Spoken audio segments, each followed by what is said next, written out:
Hello, it's Tanner Litchfield. We are here with the Winning Balance podcast. We have one of my favorite people here, Kenny Parcell. Kenny is an absolute stud. He is one of the top real estate experts in Utah for the last 20 plus years. Just means I'm really old. Kenny, you can't deny this because you are a freaking stud. You've done I'm old. So much in Utah real estate. So I'm excited to dive right into it. Tanner, I'm happy to be here with you. Dude, I appreciate you coming. You're a busy guy. Huge fan, so thank you. I appreciate it. You're a successful guy, busy guy, and you're here sitting with small little Tanner, and we're going to chat, and I'm going to learn from you. So what are you talking about? If I could invest money in you in a stock, I'd do it because I'd get a big return, I guarantee it. I appreciate you, Kenny. Well, hopefully I'm going to take what you teach me, and that'll be true. Yeah, have a good conversation. Yes, sir. Okay, I'm going to do a brief intro on my research and Kenny, what I know about you from our discussions previously. We're in Jimmy Rex's walk group together, which has been phenomenal. So that's kind of the background here.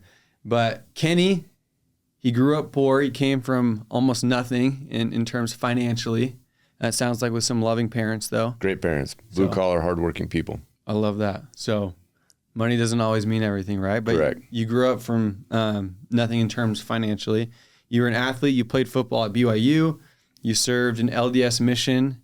You married your wife, Heather, and you had 4 kids. Still have 4 kids. There we go. And you became an agent. You climbed your way up through the real estate industry. You became the president of the NAR. And then now you run a team through equity. And what I do know is that you've been number 1 agent in Utah, top 3, top 2 agent, whatever. You can clarify. Yeah, I don't know. I never really checked, so I was never really competing with anybody. I was just always competing with myself. We sold about 3,500 homes, so. That's insane. 3,500 homes over how long? 29 years, long time. But still, how many freaking homes is it? That's 100 plus homes a year. Yeah, it seems like a lot. Gosh. Well, I'm excited to dive into this because I want to talk about burnout too. Yeah, no, I think that's a lot real, of freaking homes. So yeah, start out with a full head of hair like you, and look what it's done to me. Yeah, gosh.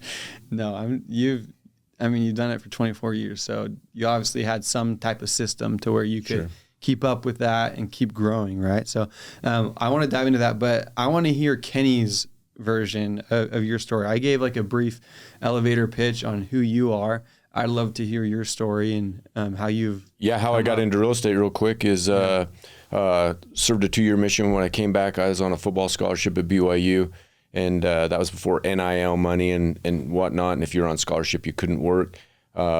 My parents started paying for my mission once I'd been out about 3 months. And so when I came home, I had a little bit of a nest egg that I'd had saved to pay for my mission. And after my first year of college, I got married, and I thought, why rent when I'm going to be around for at least 3 years and I can use my scholarship money? And we bought our first house, and we just had a horrible experience getting our first house. We only qualified for 6 homes in the county, and the real estate person just said, hey, you don't qualify for much. You have good people skills. Talk your way in, and if you see something you want to buy, let me know. And so we did.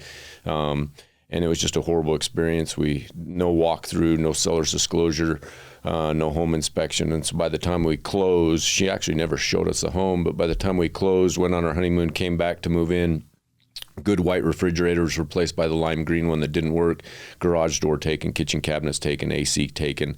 This was on a Saturday, so when we called her and said, hey, we have a problem, she goes, no, I don't have a problem. You have a problem. I didn't make very much, lose my number. And that was on a Saturday. 2-a-days started on Monday, and we just didn't have a lot of means. So for the first 6 months, Tanner and I lived out of an ice cooler. So I had a cooler for the house, and then I had a cooler for my car. And so at night, I'd load up a bunch of ice from the training room and then go home and put it in my cooler. Because we just didn't have money for a used fridge. So was the barrier of entry that low back then too? Well, I think it must have been, but it was just it wasn't customer service. I played football for a few more years and then got mono, and that's when they pay your schooling, but then you don't have to play, and then you could get a job. And I saw a little classified ad. You guys don't know what it's like to have a classified ad, but before the internet, there was classified ads, and it says, don't be a licensee, be a realtor. There's a difference. And so I called the number and said, I don't want to practice real estate. I just want to be more educated so I don't get taken advantage of again. And took my real estate classes while I was still going to BYU, passed the exam, wrote a paper about it in a family science class. About 2,000 students. The professor calls me up that night, and I'm giving you this short version, called me up that night and said, hey, my TA's sick. I stumbled across your paper. By the way, I'm taking a job transfer to Ball State. I need to sell my house. I'd like to interview you to sell my house. She's my current professor. And I'm like, oh, I'm just a college kid. And she goes, no, I'll see you tomorrow. And it was a house over in Springville. Went and stumbled through my first listing presentation. And she says, you know what, I really like you. I can tell you're going to work hard. I want to give you a shot. And so my first client was my current professor, which then we listed. We started negotiating. She paused for a minute and goes, I need you to get me that extra $5,000. And I looked at her and said, Dr. Smith, if I gave you that extra $5,000, I really need extra credit to get my A. And she said, you didn't just ask me that. And I didn't understand code of ethics at the time, but I just kind of the power of the pause in negotiating. So I just sat there and looked at her, and she goes, you're being serious? And I nodded my head, and she goes, go get me that $5,000. I'll get you the A. And I said, great, let's shake on it. And so we shook hands, and 30 minutes later came back with the accepted contract. And my only A I probably got at BYU, and which then she referred me to two professors who referred me to two professors. And pretty soon I was just this college kid that's, negotiating for professors. Because I never told them, Tanner, I never told them I was just a college. They'd say, how long have you been a real estate agent? I'm like, man, it seems like forever today. How long have you been a professor? And they were like, 10 years. And I go, yeah, it seems like that long for me as well. And so then I'd just duck and go with it. And I was just always about service. I was always showing up at their office, and they're like, you don't want to park up on campus. It's too hard. And I'm like, oh, no, I'm all about service, because I never wanted to tell them I was just at the next building over. And so by the time I graduated, I really had two goals going to college. It was to graduate and get out of poverty. It wasn't go to the NFL. It wasn't doing any of that. It was to be a college. I was the first Parcell to ever go to college, let alone graduate. And then I just wanted to get out of my situation. And by this time I had 35 job offers when I graduated, and by that time I had a pretty good book of business in real estate, and so I just kept doing it. And so that's how it all came. It's a long answer to your question. No, it's not. That's perfect. And I want to dive into that even further. So, because I know from our conversations, like, your parents didn't have money growing up. Like, they were taking jobs where you had to ride your bike to practice, right? Yeah, it was one practice. I made the county all-star team, which I was all excited about, and as a 10-year-old kid, but I found out practice was in American Fork, and I live in Orem.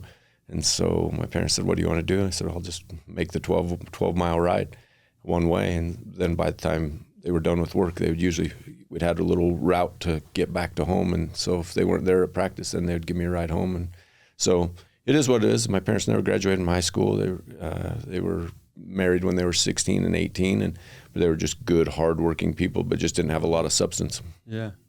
And so they, at one point, paid for part of your mission, right? So did things turn around at some point? Yeah, they weren't real happy about my situation about going to serve for a church they didn't believe in, and so they were like, don't write home, and I wrote home anyway. And so eventually I was notified by the current bishop in the ward and said, hey, don't send your money home this month. Your parents showed up and paid. So anyway. So they had some sort of change of heart. Yeah, they had a change of heart. I knew they loved me, and they would read my letters anyway, so I'd write a little scripture at the bottom of the letter. And so eventually, they showed up to sacrament meeting and paid, and then they started getting active in the church. And so that's kind of how it worked out. That's so amazing. Then, which changed everything, because I had a pretty good nest egg, because I had that money dog-eared to pay for my mission for 2 years. That's so cool.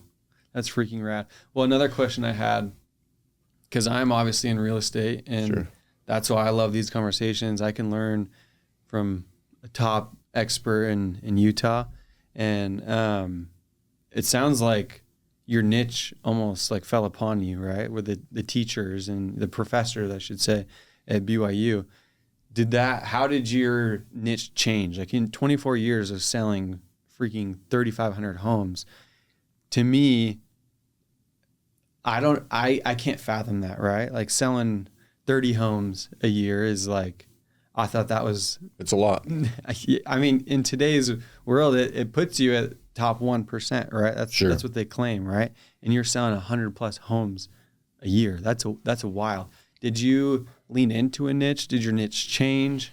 Yeah, I think, Tanner, I don't really have a niche. I just tried to be the expert in my craft. And if I'm not the expert for somebody, I always just want to be worthy of what somebody's willing to pay me. And if I'm not, then they need to go use someone else. And so I just wanted to be a good enough job. And if somebody wants to be in and talk about investment, I should be well versed in investment because I own investment properties. If it's commercial, I own commercial, and I can talk commercial.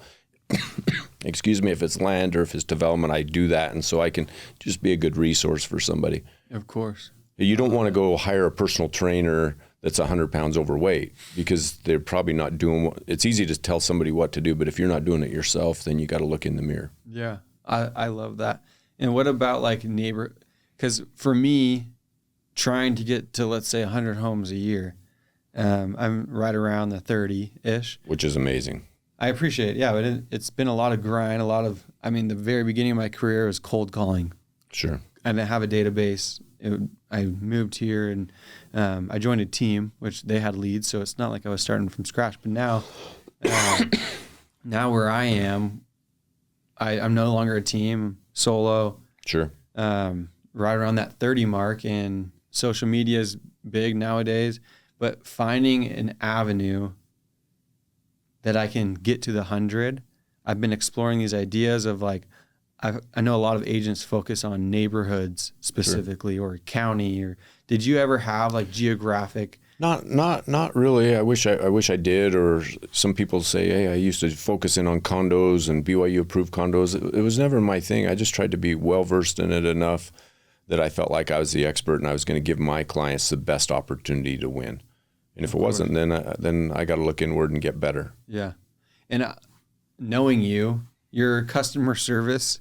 Or what just as like a friend, right? Like giving gifts, you're always giving gifts, and you make people feel extremely special. Well, we try, so thank you. Yeah, no, of course. And I truly mean that too. I wouldn't say if I didn't mean that. Do you feel like that, like you just had a strong referral network, I'm sure. If you give the same experience to me as a new friend that you do to clients, I can only imagine what would come from that business. Yeah, you would just try to be, and I still do. I wrote a children's book about a three-legged dog, and so I personalized it to Gigi today. Oh. So because you mentioned you have a daughter named Gigi, and so you just try to do those things. So back when I was playing, after when I got my license, then if I was talking to a BYU professor, I'd make a comment of, hey, who's your favorite player on the team? Shea Meerbrook, who was our All-American linebacker. Well, I was good friends with Shea Meerbrook. And so then I would make sure I saw Shea and have him sign a personalized something and drop it off and say, hey, Shea wishes his best. Or sometimes, Tanner, I think people think more is always more money, and that's not the case. Some people may try to go chase 100 deals a year, but if you're all your marketing and you're spending it all, it doesn't matter. You're better off to sell 30 homes a year and know what your net profit is. And so for me, when I'd start out, I'd go to the grocery store and buy four for $1 candy bars. So I'd buy 8 candy bars at Storehouse Market. My wife worked at Novell at the time, and if I was going up to see her, I would park at the other end of Novell, and I'd start walking through, and as I was going by offices, I'd drop off a 25-cent candy bar. And I knew which candy bars they liked. And then by there, we'd have a little conversation, and they'd say, because if you do something nice for somebody, inevitably they're going to say, what can I do for you? I'd say, hi, could you really use some business? Do you know anybody buying or selling real estate? I played church basketball with a guy that lives at the end of the cul-de-sac. I go, do you mind asking if he knows somebody? He's like, no, I'd totally do it. I go, when do you see him? He goes, I play with him on Wednesday. Great. Can I come by on Thursday and follow up with you and see how your conversation went? Yeah, it'd be great. So I then returned for a return appointment, and then he knew I was coming on Thursday, so he had to talk to him on Wednesday. The best marketers in the world are the ones that go out and market for you. I love that. That's freaking rad. And that goes to say, like, in today's day and age, I always claim that success in 2025, 2024 is easy, because of how instant gratification works with social media, TikTok, 6-second like attention span, sure, where it's so hard for people to do what's hard. Like it's so hard for them to get out of their comfort zone for the betterment of their lives, their career, financial. And I love what you're saying, because if you told 15 or let's say 100 agents in today's day and age of like, hey, if you go drop off candy bars to what you just explained, the amount of people that would actually do that on a consistent basis, I'd probably say is a low percentage. And so I love what you said. And if people apply those things, business would have to follow. Yeah, I think it's just good questions. And I think if you want to get, Tanner, if you want to get what you want in life, help everybody else get what they want, inevitably you'll get what you want. But first, you got to be willing to help them get what they want. And you got to ask good questions. But sometimes we want instant gratification. We want the referral right then, but it doesn't always work like that. It might be planting the seed for a year down the road. I love that. And you're a prime example of someone that does what's hard, right? Like we've had conversations about that previously. What in your life do you feel like, what habits have you done that push you to get out of your comfort zone that have helped your business, your life? Yeah, I think for everybody, I mean, he that disciplines himself won't be disciplined by others. And so it's better to be prepared for an opportunity than have an opportunity not be prepared. You can be, if you don't put the time in on the weight room, in the football practice and everything, and then coach calls your number and you screw up, you're not going to get that opportunity again. And so you got to be prepared in life to get the call, to be ready. So if somebody wants to talk to you about investment property, you're educated about what the market, what the cap rate is, what's expected. And then you have to be good enough in your field. And it just happened again yesterday for me that somebody wanted to go see a house and I showed it to them. They go, "What do you think?" I go, "I wouldn't buy it." "Why not?" And I go, "Because you're going to put too much money in da-da-da-da-da." And they're like, "Gosh, we love you." Because I can't sell them something I wouldn't buy it myself or it doesn't make sense. And it wasn't part of their goal. As to where somebody else is just worried about a commission that has commission breath, you're never going to learn that client's long-term business if you're 100%. Thinking about you. Yeah. That's a line I always say. I want to be your resource for 20 plus years, for a lifetime. So I'm on that same process. I work with a lot of investors and having that honest approach with them. Do I want a quick check or do I want 10 checks over the 20 years with a good friend attached? Correct. Like it's a no-brainer to me. Because at least with investment properties too, it's all about numbers. If it works, it works, and if it doesn't, it doesn't. 2 + 2 isn't 10. Exactly. Never will be. And so if their goal is to run the numbers and to have the numbers accurate, then if they're not right, they're not right. And then 100%. You need to at least you can never steal somebody's free agency, but you got to at least educate them and say, here's really the numbers. I love that. And tell us a little bit about your morning. Oh, I get up early. I'm up 3:30, 4 o'clock. I'm just kind of a creature of habit. And then I just try to be super effective. And so for me, I can win my day before most people get out of bed in the morning. So what does that look like? I want you to talk about your push-ups. That's your sit-ups and your push-ups. Oh, that's what I'm trying to get to. No, I think everybody should do something hard. I mean, you know my situation, Tanner. I try to do 3 things every day. And first, I need to do something hard that makes my life uncomfortable. Because if you only do easy things, your life will become hard. But if you do hard things, your life will become easy. So every day I try to do something hard that makes my life uncomfortable. 2, I need to do something you need to do something fun that brings joy to your life. I think life will burn you out. So if you don't pause for a minute, and if you like to golf, you swing by the golfing range and you hit a few balls or whatever it is, but you need to make sure you're doing something fun. And the scripture says men are that they might have joy. And that goes for women as well. And number 3, you need to do something for somebody else. And sooner you find out that life is not about you and it's about everybody else, then you'll find peace. So I always just try to evaluate my life and do those 3 things. So yeah, my morning routine is usually get up, do something. I try to push myself in something. Some days it might be a few push-ups or a few push-ups. What is it, 1,000, right? Sometimes it's 1,000. Sometimes if I'm really crazy, I'll do 2. Because if you do 2, then 1,000 is not as much. And I know that might seem like a real lofty goal for some people, but you start somewhere. And if you start to get to where you can, if it's 100 a day, and then pretty soon you might push yourself to 150. And then pretty soon if it's 1,000, then it's just 10 reps of 100. And then it's not that bad. That's wild. I'll do 100 in spurts, and obviously I'm not as consistent as you, and that's freaking not easy. But how old are you now, Kenny? I'm old. Are we allowed to ask? Yeah, you can always ask. I'll be 52.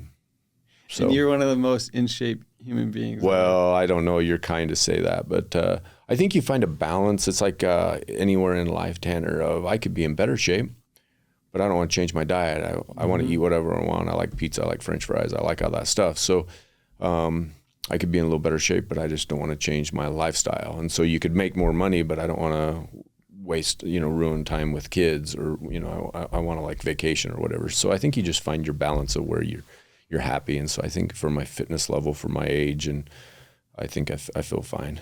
I could be better, but it's okay. You can always say that, but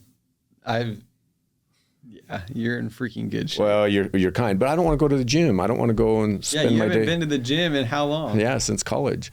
So is it just push-ups and sit-ups? Yeah, or just do my own little thing. So I'll do a little something at the office. Just in my office, he'll close the door. But I think that's just your balance. I just don't want to be the guy that's living in the gym all day or counting calories either. I want to feel good where I'm at, and I want to be active enough I can do whatever I want and feel like I'm in a good spot. Good for you. It's just finding balance. You're always doing stuff in the mountains too, right? So it's not like it's just being in shape helps you do whatever you want to do, right? Yeah, we backcountry snowmobile with some buddies from college that were pretty extreme, and you have to be in shape or else you won't get off the mountain for sure. So 100%. But I think I like to hunt. I like to be in the outdoors, and those things take activity. I feel bad if you go to church and you see people hobbling around with their knees and their backs and their quality of life. They can't play with their grandkids. They can't play with their kids. They can't walk from the soccer field from their car. And I think that's not a great life. You don't want to work your whole life to try to have some means to retire and then not be able to retire and not be able to. You got to be financially free, but you also have to be fitness free. 100%. And that's what I wanted to bring up too, because one of the main reasons I started this podcast is because I want to learn from successful people that value family and loved ones, even if it's not their immediate family. Sure. And so, like, how does that apply? Like, are you involved in your kids' sports? How does that intertwine? Yeah. So I only have one child left at home. The others, I have one that's married, one that just got home from his mission, another one that's up at the U, and then a son that's a 9th grader. But some when it was busy, we have a fun backyard, and there could be 150 kids in our backyard running around, and we have a couple pickleball courts, and it's fun to not let the teenagers beat you. Yeah. It's fun to. I've played with some of the Watt people, Tyson, Sawyer, and Cooper, and they can't beat me in pickleball, and I'm not going to let them. And so I think it's just you got to have some level to want to compete and stay fit and active. And I don't ever think about it's hard to get up off the couch, or the more active I am, the less my body hurts. I've had 3 knee surgeries, 3 shoulders, elbow, wrist, neck. And if I'm not active, those things hurt. So for me, it's just better to be more active. Yeah. I saw this one post. I don't remember who posted it or what, but it was a guy who had not been working out, completely neglected his health, his fitness in general. And, nothing changed for him until he had like a 2-year-old, and he was in the pool and he tried to throw his kid, like just playing with them. They could have been 4 or 5. Maybe you don't throw a 2-year-old, but just in the pool playing around, and he like tore his rotator cuff, and because he hadn't done anything active for so long. And he was like, at that moment, I realized that fitness and health wasn't just about me. Like, I want to be involved in my kid's life to the nth degree of how involved I want to be. And so from then on, he became psychotic about his health. And I thought that was like a prime example. You don't really realize what health and fitness does for your involvement with your kids, but that was his random lesson. Yeah, I love it. I think you got to be put yourself in a situation. I had a friend that we were just he had a big court case, and we got done, and we were talking to his attorney, and my friend said, "Hey, Kenny saved my life twice." And he's like, "Well, tell me about it." And one of the situations was he backed over a big cliff and fell in the river, and the 4-wheeler went on top of him. I jumped off a 30-foot cliff, pulled the 4-wheeler up, and then put him on my back, and had to walk up the riverbank and all those things. But you never know when you got to be in that situation to where you can be physically strong to life or death. 100%. I've been to Ukraine twice since the war started, and I always knew that I could get out. If I needed to, I could get out. No matter what, how far I had to go, what I had to do, I would get out. And so I know that's pretty extreme for most, but I think you got to find that balance of fitness, financial freedom. You can't go serve in the church all day and go broke, because that's not good for the church either, no matter what church you're in. Mm-hmm. You can't just go live at the gym all day and then go broke. But you can't go make all the money and be 100 pounds overweight, because that's not good either. You can't go talk to somebody that has a billionaire that's laying on their deathbed, dying young, and they're like, I can't even spend all my money because my physical body can't 100%. Hold up. So it's just trying to find out where, and you're always off true north from Tanner. Everybody's off true north. And so you always got to just pivot back and get back to true north, whatever that is for you. I think too, in like the driven personalities that we share as entrepreneurs, is it never feels like, I don't know if I'll ever be satisfied in terms of where I want to be. And so that's one thing that I've been trying to practice is, I'm never going to be at true north, which I like your example of that. And so it used to be really hard for my brain to come to terms with that. And now I've kind of learned a little bit more about myself and how I can use that to motivate myself. Like, I'm not true north, but I'm happy with where I'm at. I'm not satisfied or even close to it, but that's a good reminder of, we're never going to be at true north, but we're trying. Right? Yeah, I think you're always just trying to pivot. You always want to be better today than you were yesterday, better tomorrow than you were today. Amen. It's always just better to be trying. Of course. Yeah. And then look past of everyone else's inadequacies, that they're maybe not where you're at, or you don't know what they're going through. For sure. So grace goes a long way. Yeah, I love that. I have some questions that I'd love to ask away. Dive into, but you were a top agent in Utah. When I say top agent, 0.0001, whatever, if it was number 1, number 2, number 3, I don't know how they track that, but you were there. As a top agent in Utah, let me rephrase that because it's going to be a clip for you. As a 0.001 agent in Utah, if someone were to set that goal, it would almost seem too lofty to achieve, right? What I like to focus on is the habits, because those seem more realistic. Were there any specific habits that you had to change about your life to achieve that 0.001 agent in Utah? I think it's a great question. I think we're all creatures of habit, good or bad. And I think you just got to know what your numbers are. Way back when, I went to a big Dave Liniger thing where if you made a 7-figure income, you got to go to this private event with Dave Liniger, the founder of Remax, and I met with the top people in the country, literally.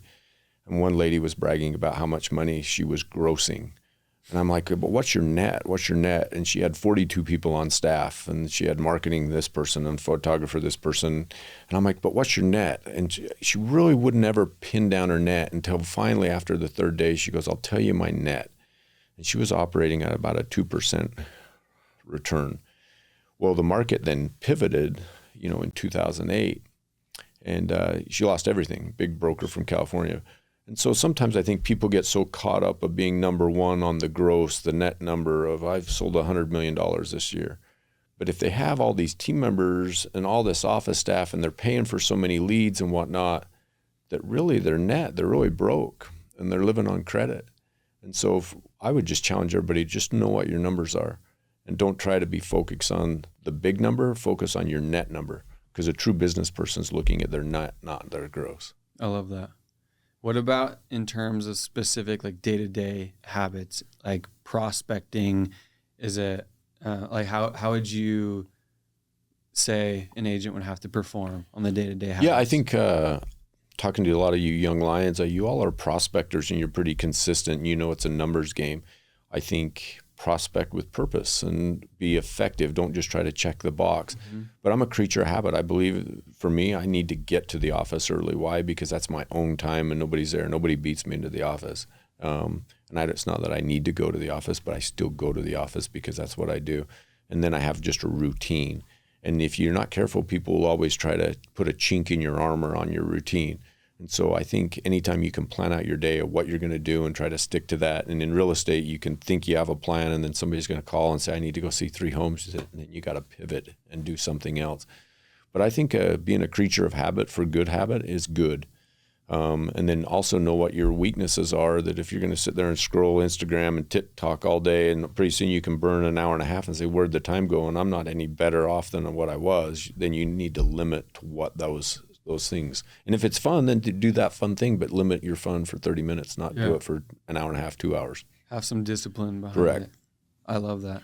I think it's in life, Tanner. I think if you want to, I can still, my office makes fun of me. I can still sit down to go to Mod Pizza and eat 3 large pizzas in a sitting, and I can. I just know then I got to burn that off. I got to be active enough to burn it off. If that's really what I want to do is eat 3 pizzas. And so I think that's your discipline. If you're doing something else, then what's your opportunity cost? Because there's opportunity cost in everything you do. I love that. Here's a cool example too. My assistant who just left to like run his own thing. He's still involved in our team, but he's an absolute stud. He's from Spanish Fork, so down your way. I know you're in Salem. But we had a golf trip planned, and it was Thursday to Sunday. And my anthem is like, we have to talk to at minimum 20 people a day about real estate. That is the bare minimum. I like it. That's the standard. You can have a loftier goal, but that's the standard. That's what we do here. And so I didn't propose this upon him about this golf trip because he was going to miss 2 work days. And so he worked after hours to hit 33 a day to average out on the 100 for the week. And I think that's a prime example is like, what's the opportunity cost? If you're going to eat 3 pizzas, what are you going to do on the other side? If you're going to go on a nice golf trip, like, how are you going to prepare your business? So I think that's a prime example of, in today's day and age, being disciplined on both sides. If you're going to have joy. Yeah, I like it. And I haven't done it great growing up, but then just be present with where you are. So if you're on that golf trip, then you're going to be it. And if you're going to be with your kids, then you're off your phone and you're eye contact and you're really engaging them. So whatever is situation you're in, be present when you're in it. I love Instead that. of looking down your phone, trying to have a conversation with your kids, just put your phone down and have a conversation and hear what they're going through. For sure. The do not disturb feature on the phone is a wonderful thing for that. That's something that I'm actively practicing. We all do. It's a work in progress for all of us. Of course. And I want to dive more into that family side. I have 2 more like business questions, and then I want to dive more into the family side. Yeah. So if an agent was starting from absolute scratch and they wanted to net 200 grand, and I say this because I feel like that's the new 100 grand for these agents and for a lot of our new listeners, that I feel like it would be very impactful to hear from you. What would you have them do? First and foremost, I think they have to own real estate.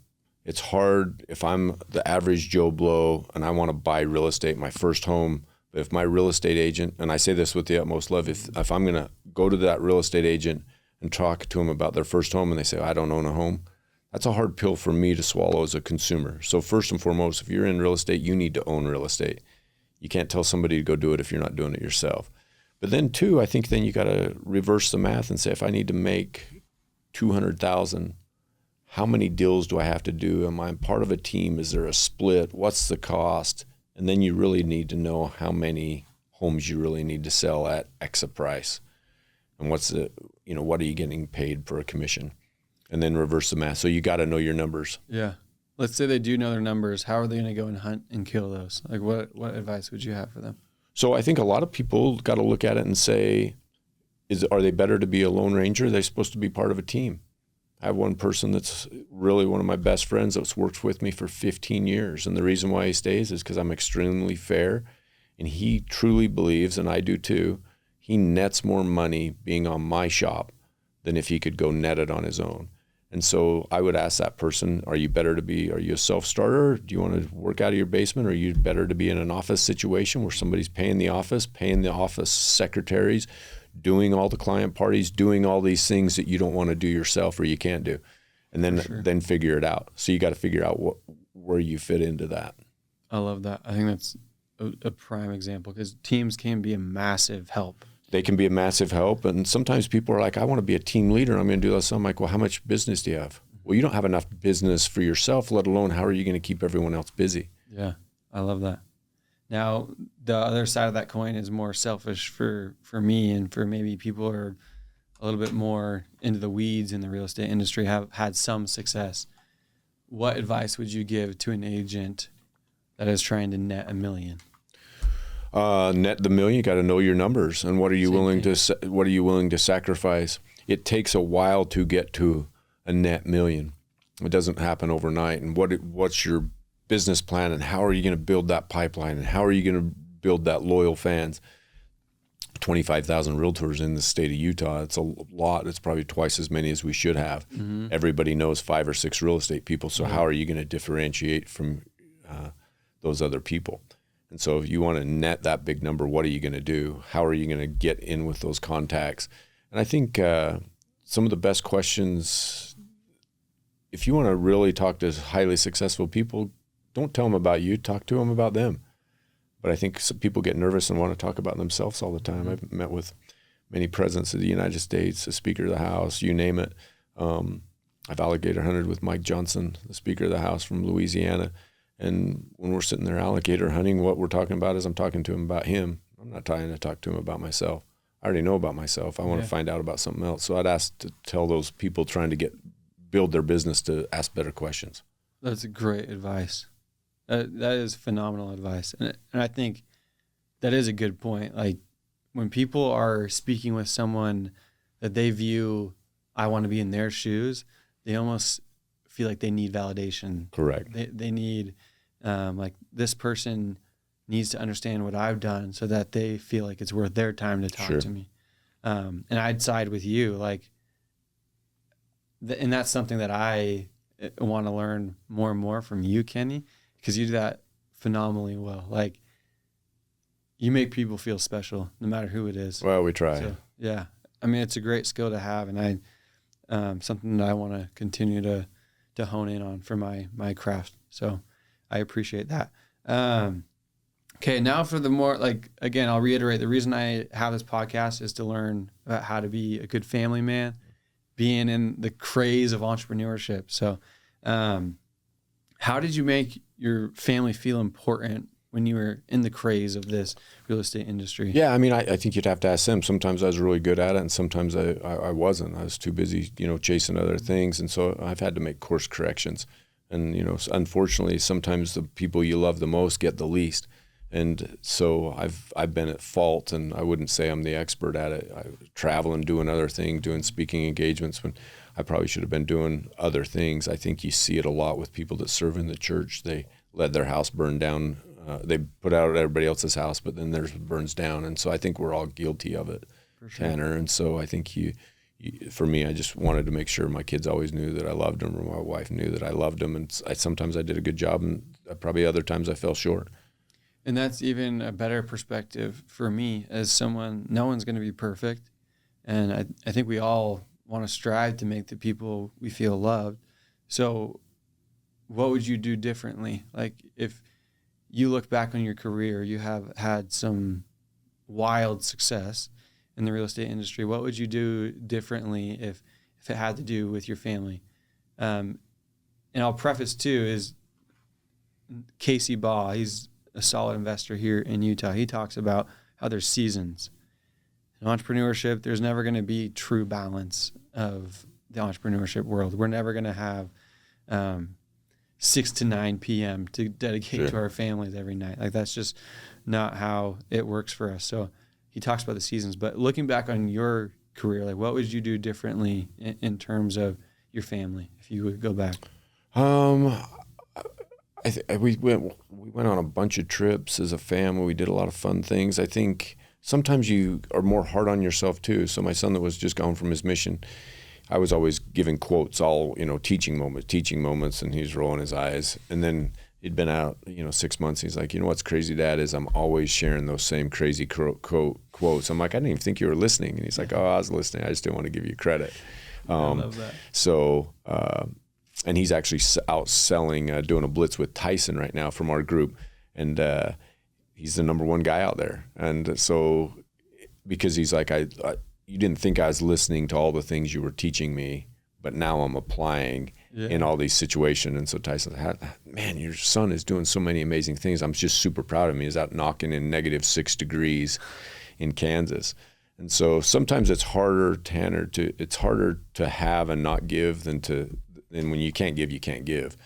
100%. And so sometimes when you have a little bit of substance, to not give your kids the things that they want, and to force yourself to say, no, you need to go earn it, or you want it, go get it. I love that. And I'll say too, as someone that's a new dad of 2.5 months, like I can't speak for my immediate fatherhood right now, but being from like pondering and thinking back on how I was raised, and I think it's almost a trend for the victim mindset of like trauma that parents have given you. And I think today's society wants to find every way to blame others for how they are now. Like, I think that's just how our generation works. And luckily, like I've been able to see past that and how amazing my parents were. And my dad was definitely like the coach mentality of like, was always teaching, always coaching me. And like as a teenager, I was the same way as your son. I'm rolling my eyes, like, Dad, I'm just trying to like go hang out with girls, like leave me alone. But the amount of times that now as like, now as an adult and now stepping into fatherhood, how many times like I look back on the advice both my parents, my mom and my dad have given me. I don't want to get emotional. Yeah, but then I think you reach out to them and give them a heartfelt text and say, hey, just so you know, it's great. It's amazing.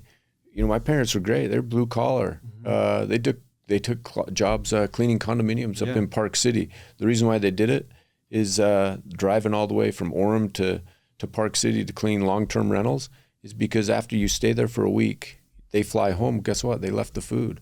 So my parents would bring home the food, and so we could have something to eat. First time being full, as a kid, because we were eating all the rich people's food. And if it was one slice of cheese, they brought it home. And so I look at the things my parents sacrificed for me and taught me good fundamental principles of, we sold Christmas trees, we sold wood, I sold frogs, I sold night crawlers, I sold cherries. I sold all these things because I had to. Yeah. They taught me great principles, mowed lawns. And even if they if the person paid me $1 to mow their lawn, I'm like, I'm not going back. She's like, yeah, you are, because you told them you would. And so there was a lawn I mowed of our neighbors from the time I was 7 until I was 19 for $1 because I told them I would. And so my mom owned it and said, you're going to do it.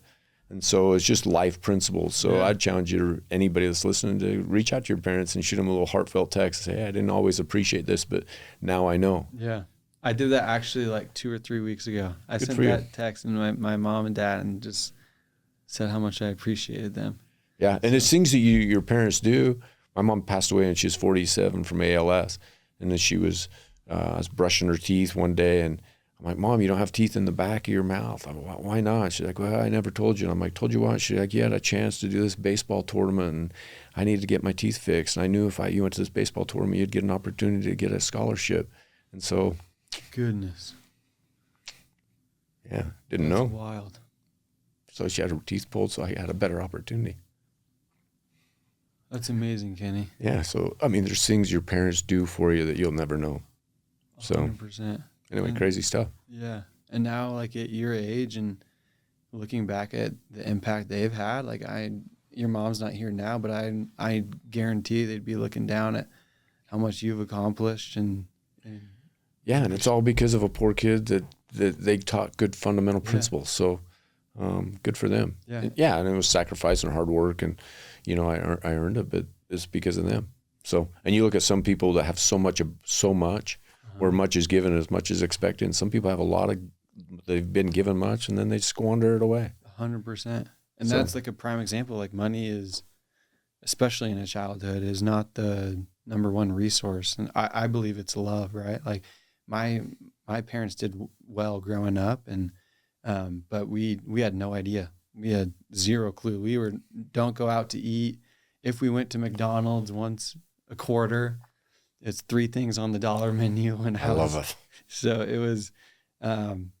ice cream at home type family. Like, Yeah, no, I like it. yeah, they were great. I think it's too. My son that's out there selling right now. People would always say, "Hey, what's your dad's best investment?"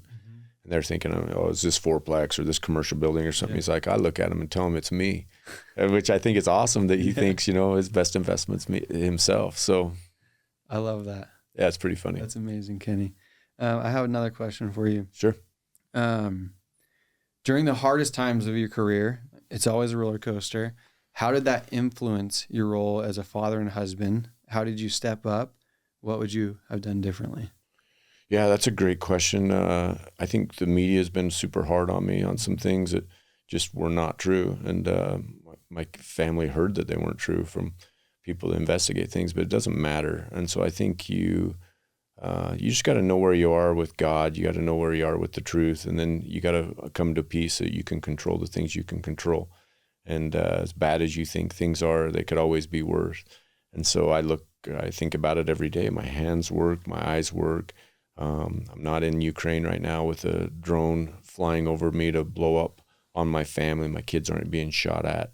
And so when you start to bring things back into perspective, people used to, get upset when you order a medium steak and your steak comes out medium well and you send it back. When you're really looking at the friends that I have in Ukraine and what they're going through, it's still a steak. And it might not be medium, but it's a steak. 100%. And when you start to bring that back into perspective of it could always be worse, and you can control what you control and be grateful for what you have, and don't be grateful for what you don't have. And life isn't fair. What have you learned? You talk about your involvement with Ukraine. What have you learned from those relationships in Ukraine, seeing how they lived and how different that is from us in America? What have you learned? I learned something. I have a big group that we communicate every night. And last night was a soldier that sent me a picture of his boots that I bought him 18 months ago. And he's usually a drone pilot, but now the enemy's too close. And he's in a little dugout and eating a little stale piece of bread and salami. And that's his meal he gets once a day. And it's really the fight of survival. And so it brings everything back into full circle. The things we're worried about, really, it doesn't matter. 100%. My kids aren't getting shot at today, or didn't get bombed out, or.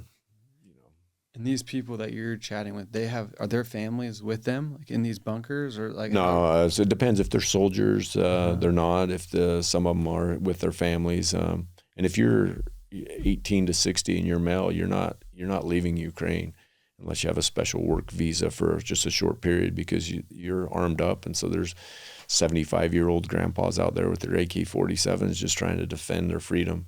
And that brings it a whole nother perspective. Oh my.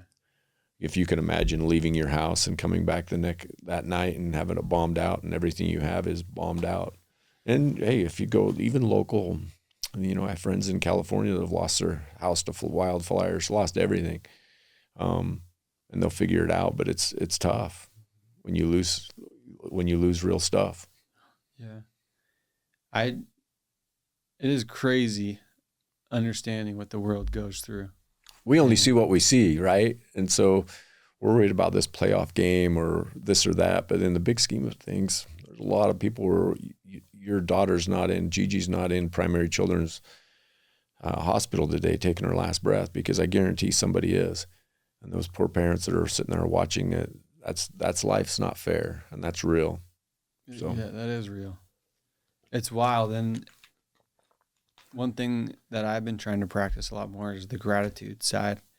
I think part of the instant gratification generation that we live in, it's common to have all these negative emotions associated with where I'm at today, how good I have it, blah, blah, blah. And the gratitude side, just from our conversation today, Kenny, has added a lot more to be grateful for, putting into perspective of even where I live geographically, let alone my house, being in the city that I live in. It changes. It can change quick. I got a young man that I'm super close with, him and his family. His wife, they have twin kids, and a week later the mom's dead, and she had complications, and all of a sudden now he's got looking at raising 2 twin babies, and that's real life. That's real life stuff. And I don't want to be heavy, but I think it's sometimes we get busy chasing the dollar. We're chasing something, but we don't pause enough just to enjoy. People that say, I want to go make $1 million. Well, great. But if you didn't enjoy the journey, what's it for anyway? And I ride Harleys with my buddies, and a lot of times we're in such a big hurry to get to the final destination. They're like, man, I wish we'd have stopped at that overpass and taken a picture of the waterfall, and I wish we'd have stopped at this mom and pop cafe. But we were so busy getting to the end of the row, we missed the opportunity. And so I think, you smell the roses, but really pause for a minute and just soak it all in for a second. Enjoy the journey. Correct. 100%. There's a quote. I'm terrible with quotes because I always butcher them, but it's never the finish line that gives you the satisfaction. We think that, and that's what our brain tricks us to. If I get here, if I net $1 million, if I do this, then I'll be happy. And that gratitude practice is one of the main reasons I'm trying to focus in on. I love my life where it is now. My personality, I need to grow. I want to grow. In order for me to be happy, I feel like I need to grow. But I have a loving wife. I have a healthy baby. I have parents that love me. I have a roof over my head. And I'm in probably one of the safest neighborhoods in all of America. So it is perspective. And I've learned that a lot from our conversation today. Yeah, thank you. Back at you. Good reminder. Yeah, for sure. What advice would you give to entrepreneurs that are in the thick of it in terms of, you've already given a ton, but if you were to throw some last advice towards these entrepreneurs trying to make it happen for themselves and for their family, what would you tell them? Surround yourself with great people. Surround yourself with people that are trying to help you and not take from you. And you can find in life that sometimes people just want to be your friend for what you can give them, right? All of a sudden you can hear from nobody, and then all of a sudden in April everybody starts calling, hey, when's the Lake Powell trip? When's the Lake Powell trip? We want to go on your boat or whatever it is. Surround yourself with those people that that are trying to lift you, and in turn, make sure you're always giving more than you're taking. And I think by doing that, you'll weed some of those people out. If you're the average of the 5 people you spend the most time with, that if you're the top person and those people aren't helping you lift, you need to find some new friends and spend more quality time with those other people. I love it. Well, thank you so much for coming, Kenny. It's always good to see you. Good to see you. I'd buy stock in you. You're going to do great. You are doing great, but you're even going to do more. It'll be fun to see. I'm excited about our relationship is going to be a big part of that. So I love it. I appreciate you coming out, and I'll look back on this podcast and do some studying for myself too. So well, I will too. So love you. Thanks for coming. Love you, brother. Thanks for watching.